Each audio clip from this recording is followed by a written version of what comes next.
今次想同大家分享呢個 case 咧，咁背後都有一個比較特別啲嘅故仔啦。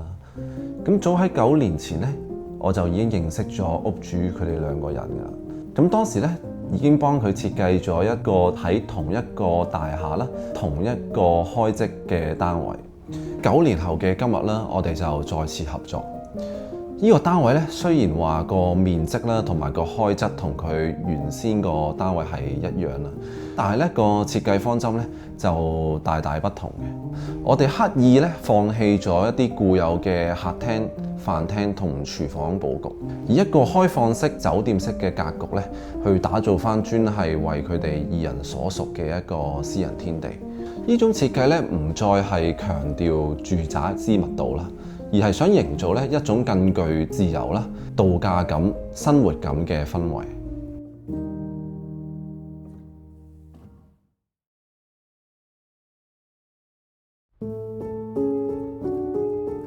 設計嘅佈局上邊咧，我哋採用咗仿酒店格式啦，將一張 king size 大床啦，以一個3邊落床嘅形式啦，就擺放咗喺單位嘅正中央嘅位置。咁喺3邊咧預留咗非常之寬敞嘅通道空間嘅。咁我以一個唔到頂嘅挑空形式高櫃咧，去分隔開寢區同埋大門嘅位置，咁就會形成咗一個好明確嘅玄關空間。呢個單位咧，亦都有一個非常之廣闊嘅海景景觀啦。咁我就利用咗呢個位置咧，設計成一個 mini bar 啦，連埋一個小型梳化區。而另一邊嘅窗咧，就可以望到山嘅。我就將呢個區域咧改造成一個衣帽間啦，連埋一個梳妝嘅區域。咁而原先咧，呢一個單位擁有來去水喉嘅廁所同廚房區域咧，我就將佢改建成一個3分離浴室設計。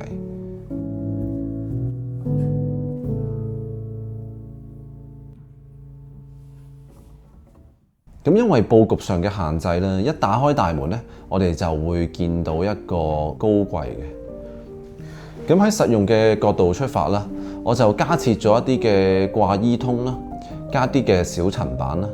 咁連同埋一個唔到頂同挑空嘅設計手法咧，既可以完善到玄關嘅功能啦，亦都可以大大減低翻呢一個高櫃嘅重量感嘅。通道嘅兩側咧，分別可以直達到去寢區啦，同埋梳洗區嘅。咁同時咧，亦都可以突顯到向海景窗嘅景觀特色。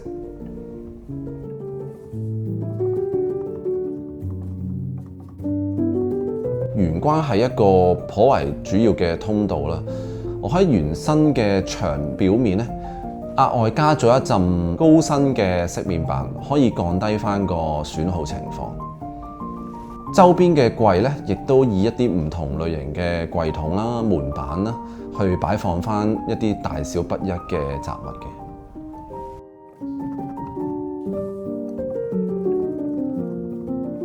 咁寢區咧就位於單位嘅正中央啦，周邊咧流暢嘅動線咧係可以貫通到去呢個單位唔同嘅空間嘅。左右對稱嘅設計咧，配搭有質感牆布，加上有弧度嘅天花咧，隱藏到天花嘅橫樑之餘咧，亦都可以帶出翻一個淡淡精品酒店嘅氣氛感。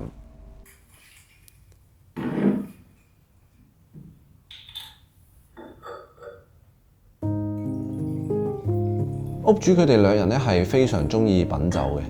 一個有展示功能嘅 mini bar 咧，對佢哋嚟講就尤其重要啦。咁為咗令到呢個 area 咧更加有格調感咧，材質上咧我哋就加咗一啲嘅金屬元素啦、清鏡啦，同埋一啲滲光嘅效果嘅。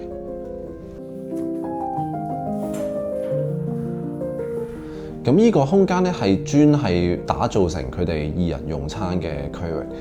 假設有朋友上嚟作客咧，咁佢哋就會用另一個單位嘅飯廳位置。由於呢個單位咧就冇擺到一張常規嘅梳化啦，咁我咧都會利用翻2個窗台僅有嘅位置咧，去打造成一個簡單嘅 sitting area 啦。咁等呢個單位咧都有一啲俾佢哋稍作休息停留嘅位置。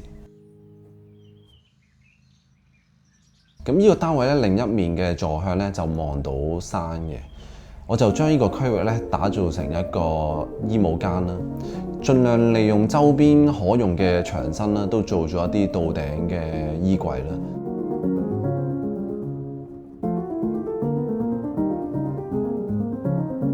亦都喺窗嘅前方咧做咗一個有5尺闊嘅梳妝台俾佢哋使用。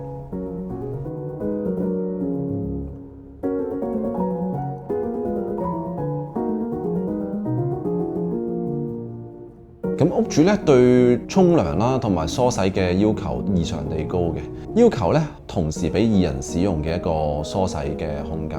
咁我就利用咗舊廚房嘅位置咧，去加設咗一張有8尺闊嘅洗面盤台面。